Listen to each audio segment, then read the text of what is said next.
All this did was stir up a whole lot more hatred. Scalawag carpetbaggers, scalawags being the Southerners who were eligible to hold office, and they were white. By the scalawags and carpetbaggers were all white. And the carpetbaggers who were Northerners who moved into the South to try to take over the South, all these people were hated, and eventually they were intimidated out, just like the black people were, and they were intimidated by the Ku Klux Klan.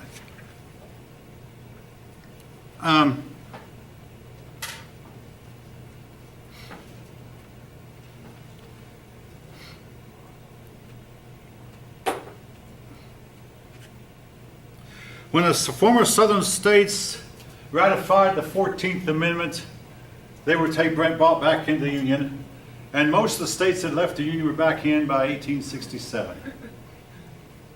A couple of them with black senators, black representatives, and northern carpetbag representatives. All right, what was life like in the South? Whole lot of cotton growing still, but it was no longer done with slave labor. General Sherman, as he went into North Carolina, he promised every black man 40 acres and a mule. But unfortunately, General Sherman did not have the authority to carry it out. President Johnson did not go along with Sherman's plan. So the black people who believed they were going to get 40 acres and a mule to start off with were not given their 40 acres and a mule. But you'll hear that expression a lot. 40 acres and a mule. Instead, the blacks resorted to sharecropping.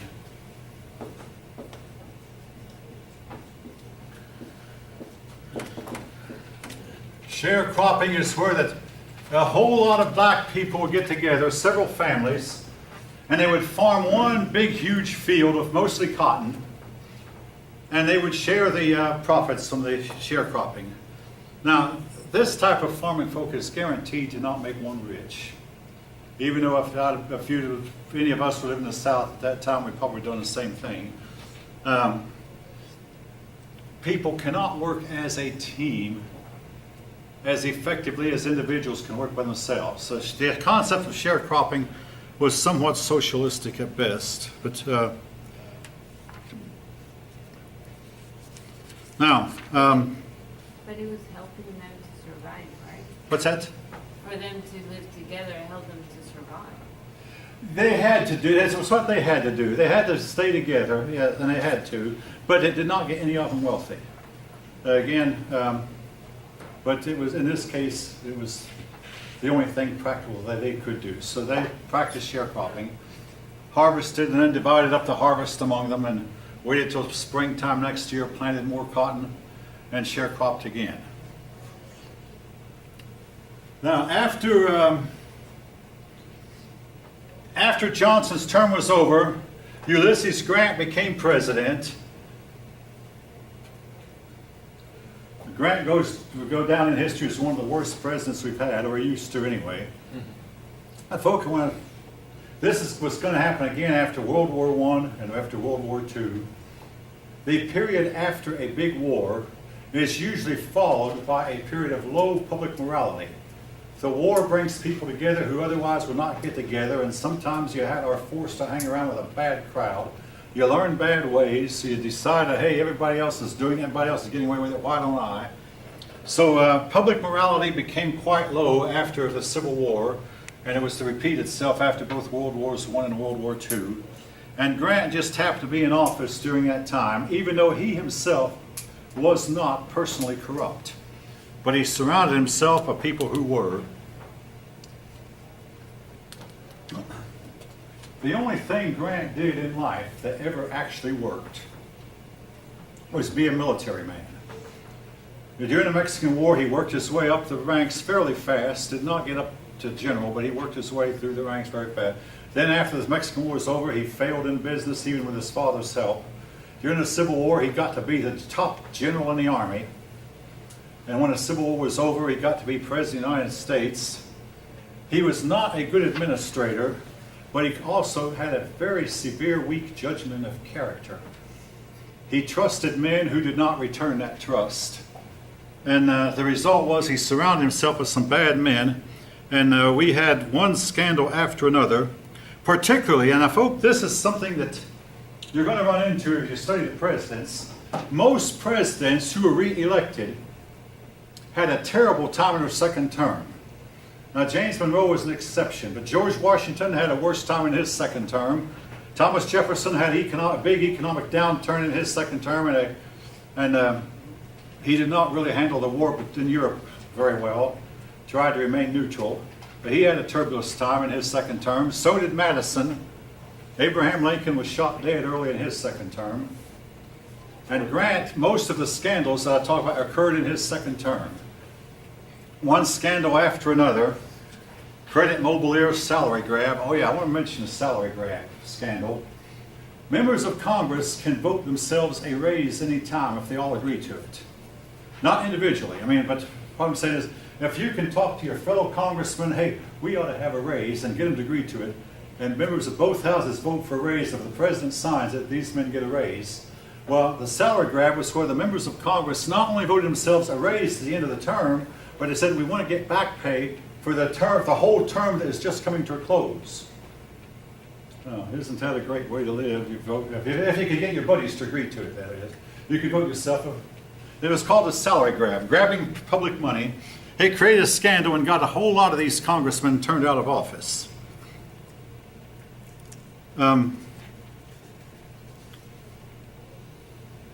Anyway, Grant was a popular hero. Now,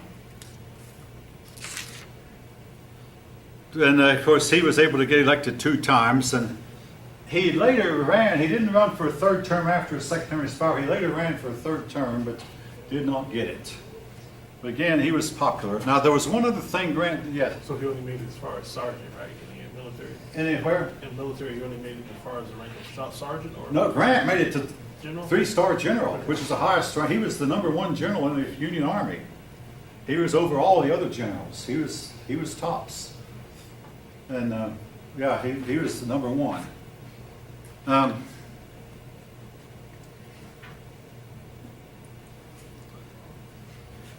Anyway, the northern people began to eventually get tired of trying to convince the southerners to change their ways. And after a while, the northern people got busy with their manufacturing, their industry, their railroad building, and their other stuff, and just said, leave the South alone. And the southern blacks found themselves isolated from northern help. To make a long story short, then, Reconstruction only half did what it was supposed to. White supremacy triumphed. Robert E. Lee became the idol of the South, and I remember reading a biography of Lee one time that said he was honored more in defeat than most generals were in victory for the longest of time. And you still go to some of these restaurants in the countryside, and you'll see big pictures of Robert E. Lee hanging on a wall, or one of them has a painting of Lee and Jackson meeting together for the last time, both men on horseback. Now, as in the last 50 years, so Robert E. Lee's name has declined. Robert E. Lee was looked on as being the ideal Southern gentleman, a very kindly man, a very thoughtful man. That Lee never existed, folk. In actual reality, Lee was not only a slave owner, but we don't know if he ever whipped a slave or not, but there are rumors that he did. You can find a few quotes where he says that the slavery hurts the slave owner worse than it hurts the slave. Whatever. I mean, there's at times he seems to have been ambivalent and wavered on the issue, but the fact is he remained a slave owner. But he actually was a hot-tempered man. But the main reason the Southern people have turned against him is he cost the South more men than the South could afford to lose. He was fighting the war as if he had as many men as the Northern armies did. He didn't. And eventually he wore the South down. And so he's not as honored, not honored as highly as he was, but he became the ideal Southern gentleman.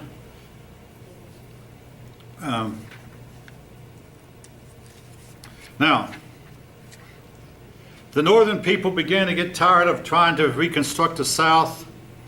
The United States Supreme Court, your book mentioned, I looked at the top page 421, did a whole lot to undermine Reconstruction.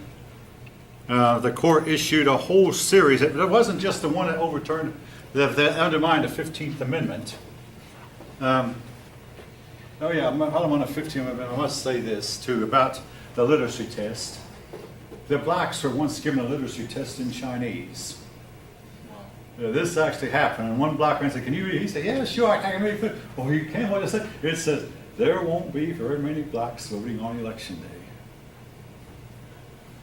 That's probably not what it said, but nevertheless, we can joke about it now, but folks, these things that actually happen.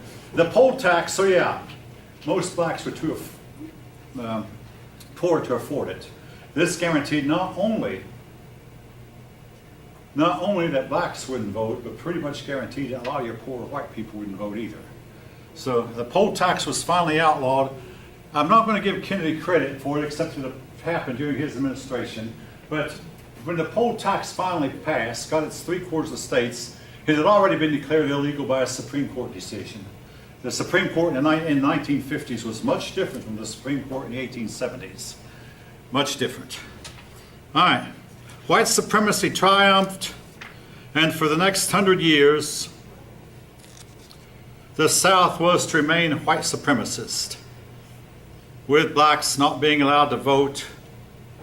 Now, there were a few exceptions. For instance, if a rich white man had a black servant, in those days they were now called servants, they weren't slaves, had a black servant, and if this white man could go to the polls and vouch that I know this woman to be a really good woman, she'll vote our way, that woman could vote. Well, not the woman, the men, pardon me, the men. The men. Now later it was women. When women got the right to vote, some black women voted if they could get a white man to vouch for them. There were a few cases like this. Certain blacks were allowed to vote, but for the most part, it was denied the vote. Now, after Grant had served his second term, faced with a whole lot of scandals, even the vice president under Grant got involved. Vice President Colfax was found to have accepted bribe money that he should not have accepted, but he was not impeached. He might be by today's standard. But anyway, the Republican Party now appointed another general, General Rutherford B. Hayes.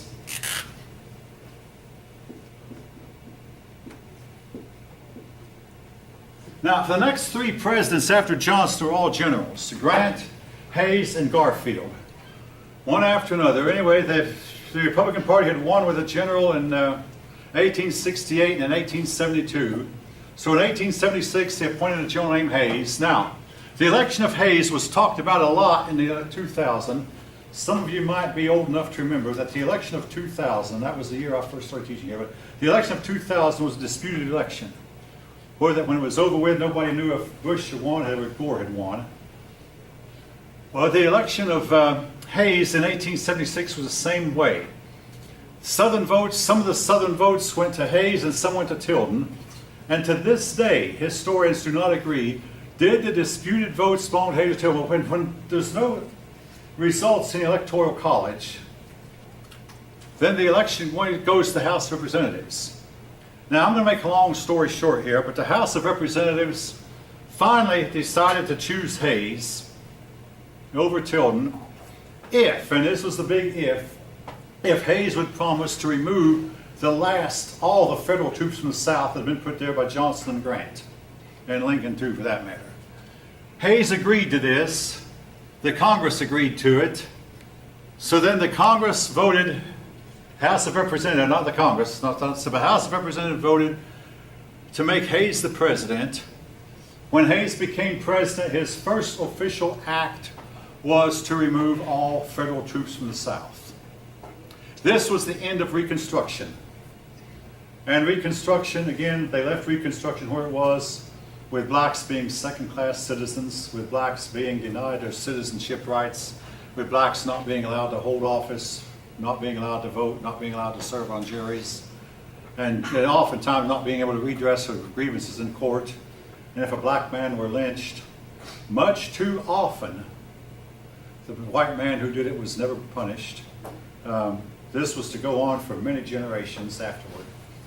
A more famous case. How many have ever heard of a young black man named Emmett Till?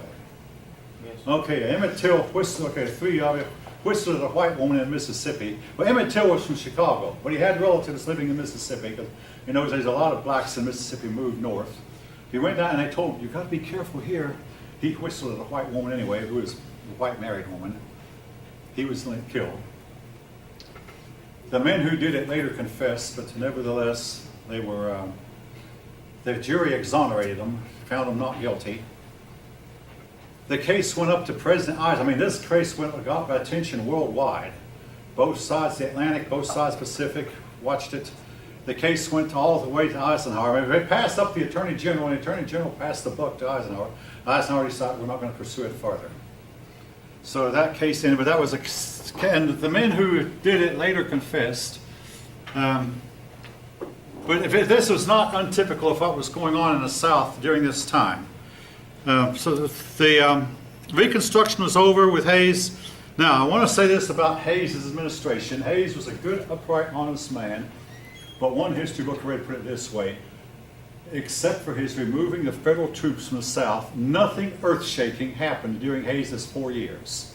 Hayes did not believe a president should serve more than one term, so he refused to have his name submitted for renomination. So he served his 4 years and left office, having done nothing to curb the injustices of the South, having done nothing to curb other injustices that were going on at the time. But otherwise, he had a smooth time of it. Again, the Compromise of 1877 was a compromise where they agreed we're going to make Hayes president. I'll write that down. Compromise. Of 1850. This is a different compromise. Compromise of 1877, where they agreed we're going to make Hayes the president, but if you'll promise to remove the federal troops in the South. And the Southern representatives agreed to this, and the Northern did too for the most part. So Hayes became president. Did the votes belong to Tilden or to Hayes? The disputed votes, 20 electoral votes.